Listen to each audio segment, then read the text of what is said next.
बाबर आजम को नहीं छोड़ेंगे। बाबर आजम के पीछे पीछे लगे हुए ऐसे जो ना बाबर आजम, अब बाबर आजम को सिडनी सिक्सर्स ने ऐसी की तैसी कर दी। अब बाबर आजम के साथ अपने ही देशवासियों ने क्या किया ये हम आपको बताते हैं वीडियो में, हमारे साथ टपक करके ऐसे सेल्फी की तरह जुड़े रहो। बाबर आजम भाई 10 करोड़ के अंदर भाई गए और वहां, अच्छा भाई ये कमेंट्स में कौन है जो लिख रहा है, अच्छा ऐसे हैं पाकिस्तान के ना मोहब्बत है बाबर आजम, वो कह रहा है भाई बेस प्राइस ही 2.5 करोड़ थी, आप अपनी करेंसी, तो भाई जो ऑस्ट्रेलिया पैसा देगा वो बाबर आजम आपके मुल्क में तो नहीं लेके जाएगा ना, वो अपने मुल्क में लेके जाएगा, अपने मुल्क में खर्च करेगा, तो अपने मुल्क के हिसाब से ही बताएंगे ना 10 करोड़। अब मजेदारी क्या हुई है, बाबर आजम तो शुरू में जनाब 1-2 प्लेयर आए, पता चला सना फातिमा पाकिस्तान वुमेन्स टीम की कप्तान, उधर से रिजवान है, हारिस है, शाहिनशाह अफरीदी हैं। अब भाई खबर आई उसामा मीर, सलमान आगा, मिस्ट्री स्पिनर अबरार, और भाई 19 जून को कब जो है वो ड्राफ्ट होना है, उससे पहले टपाटप पाकिस्तानी भाई जो है सारे प्लेयर कह रहे हैं 70-74 मेरे ख्याल कितने बंदों ने ड्राफ्ट के अंदर एंट्री करा लिए, जिसमें 15 वुमेन्स खिलाड़ी हैं। अबे भाई अगर ये सब हो जाएगा मतलब क्या है, अब पाकिस्तानी भाई बाबर भाई को टफ टाइम देंगे, वहां पर भी सलमान आगा, हसन नवाज, और मुझे लग रहा है सारे होंगे और वहां फिर बाबर भाई बैठे होंगे। लेकिन भाई बाबर भाई प्लैटिनियम कैटेगरी में प्री पिक जो होता है ना, कि मतलब ड्राफ्ट से पहले ही उनको पिक करने के बाद ये अब उनकी ऊंचाई हो गई है। अब आप ये देखो सारा स्ट्रगलिंग निजाम, अब आप भारत के अंदर जो है ना, अब पूरी दुनिया के अंदर फिर बहस करने लग गए, यार हमारे बाबर को तुम इधर भूल जाते हो। मतलब मुझे बताओ ये कैसे हो रहा है कि यार विराट कोहली सबसे बड़ा खिलाड़ी है, भाई ठीक है नो डाउट सबसे बड़ा खिलाड़ी है, लेकिन बाबर के बगैर नहीं, बाबर का कंपैरिजन होगा। बाबर ड्राइव में जीत चुका है यार, स्ट्रेट ड्राइव जो मारता है उसमें बाबर थोड़ा सा देखो फर्क, 1 उंगली का चलो फर्क कर लेते हैं, लेकिन विराट भाई थोड़ा सा इधर और कोहली वो बाबर भाई थोड़ा सा ऊपर। अच्छा दूसरी अगर करेंगे ना कंसिस्टेंसी मैच जितवाने में, चलो इधर विराट भाई ऊपर आ जाते हैं और हमारे बाबर भाई 1 उंगली नीचे, 1 उंगली का फर्क है, समझ गए ना, बहुत बड़ी गहरी बात कह दी है, इसके अंदर पीछे मत जाना। और अब जिसे कहना चाहिए ना सारा मंजन तैयार हो चुका है, मुझे तो इंतजार है, आप यकीन करो मैं भी बिग बैश देखता हूं, किसी से मालूमात कर लिया भाई बिग बैश में क्या हो रहा है, और वो पता चला मेरा तो भाई भी मेलबर्न के अंदर रहता है, वो फोन करता है यार आप अपनी लीग देख रहे हैं ये तो देखें कि क्या है वहां से, फिर मुझे होश आता है अच्छा यार इस बंदे ने पर्टिकुलर। लेकिन अब ये पहली दफा हुआ है कि पाकिस्तान के अंदर बिग बैश की बात हो रही है कि बिग बैश के ड्राफ्ट कब है, बिग बैश के मैचेस कब है, और तुम देखना लोगों ने सिडनी सिक्सर्स पे यूं दायरे लगाए हुए होंगे just because of Babar Azam. अल्लाह पाक ने इज्जत दी, इधर आपके साथ जो कुछ हुआ आपको टक करके बिठाकर ऊपर जनाब जब ऑस्ट्रेलिया बिग बैश के अंदर।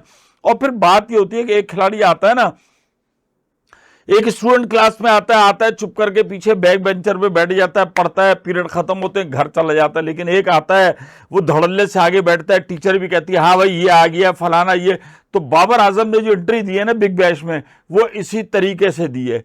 मतलब आप ये देखो यार ऐसा कर्टन रेजर आया, बाबर की तस्वीर, बाबर का बल्ला, बाबर का ये, और उनका डायरेक्टर आ रहा है, ऑस्ट्रेलिया के निजी जो न्यूज चैनल है उसके अंदर कवरेज आई है, बाकायदा ये सोशल मीडिया पर मौजूद है कि बाबर आजम जो है वो बिग बैश में खेलेंगे। फिर एरन फिंच भाई उन्होंने रही सही कसर पूरी कर दी। कुछ लोग अच्छे होते हैं जो बगैर किसी के कहना चाहिए जिसके अंदर तासुब नहीं होता, और वो जो अच्छा खिलाड़ी होता है उसको ड्यू क्रेडिट जो होता है वो लाजमी देते हैं। और एरन फिंच ने कहा कि भाई ये बहुत अहम खिलाड़ी है, इसके आने से बिग बैश को 4 चांद लग गए।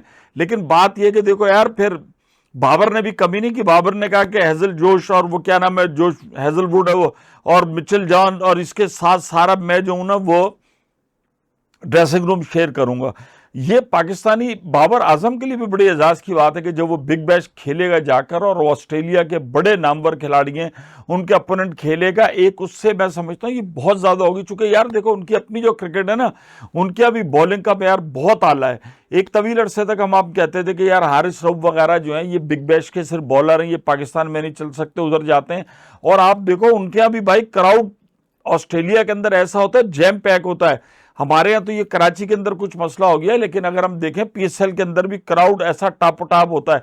तो इस वक्त जो है ना वो एक न्यूक्लियस बना हुआ है बाबर आजम, और पाकिस्तान की क्रिकेट और ऑस्ट्रेलिया की क्रिकेट जो है ना बाबर आजम के इर्द गिर्द घूम रही है। हर आदमी चाह रहा है, दुआ कर रहा है, इंतजार कर रहा है जल्द से जल्द वो लम्हा आए जब सिडनी सिक्सर्स का मैच हो। और ऐसा दबंग मैं कहता हूं जो मजबूत तरीन टीम है ना उसके साथ होनी चाहिए। अच्छा मजा ये भी तो हो सकता है कि उधर से हारिस रऊफ, शाहिनशाह अफरीदी बॉल करा रहे हो और इधर से जनाब आपके बाबर आजम खेलने हो और तेज तरीन 100 हो जाए, 50 हो जाए और ये तमाम चीजें हो जाएं, ये जो है ना, ये बड़ी बेहतरीन चीज होती है। और इसीलिए बहरहाल आप कुछ भी कहें, सारी दुनिया इस वक्त बाबर आजम की जय जयकार के अंदर लगी हुई है और होना भी चाहिए।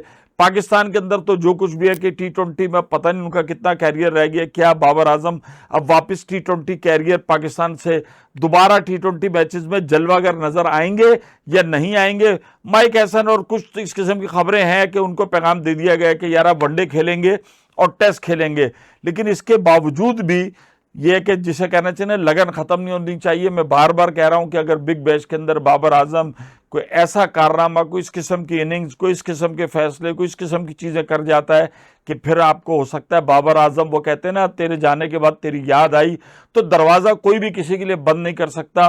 परफॉर्मेंस जो होती है बड़े से बड़े आदमी का दरवाजा खोल देती है। दम आदमी के अंदर कितना है, कितनी चीजें वो अडॉप्ट कर सकता है और क्या परफॉर्म कर सकता है। और यही मैं बार बार, मैं क्या पूरी दुनिया कहती है कि यार तनकीद से नहीं घबराना चाहिए। आपको अगर अपनी फॉर्म दिखानी है तो आपको मैचेस में दिखानी है और आपको ग्राउंड में जाके दिखानी है। जिसके हाथ में बॉल है वो बॉलिंग करके अपनी फॉर्म साबित कर सकता है, विकेटें लेकर, मैच फंसाकर। और जिसके पास बैट है उसको अपनी फॉर्म वापस लानी है। वो एक अच्छी इनिंग होती है ना, कहते हैं बाज़ औक़ात एक इनिंग भी आदमी का सारा पर्दा और ज़हन के अंदर जो भी दुविधाएं घटनाएं होती है ना, वो खत्म हो जाती हैं और हर मंजर जो है वो क्लियर हो जाता है और आदमी का बल्ला दोबारा न सिर्फ चलने लग जाता है बल्कि रन्स उगलने लग जाता है। तो मुझे भी ऐसा ही लग रहा है कि ये बिग बैश जो है वो बाबर आजम के लिए, जिसे कहना चाहिए बड़ी प्रॉफिटेबल तो हो गई भाई 10 करोड़, जिसे कहना चाहिए ना फ्रूटफुल भी साबित होगी। और इससे उनके कैरियर के अंदर एक ऐसा यू टर्न आएगा जो डिसाइड करेगा कि बाबर आजम को अभी मजीद कितने अरसे तक पाकिस्तान की क्रिकेट खेलने या दुनिया क्रिकेट के ऊपर राज करना है। तो भाई महमूद भाई भी इंतजार कर रहे हैं, आप भी बिग बैश का इंतजार करें, देखें और आप हमें बताएं कि कैसी रही बाबर आजम से मोहब्बत। तो चलो जाओ शाट।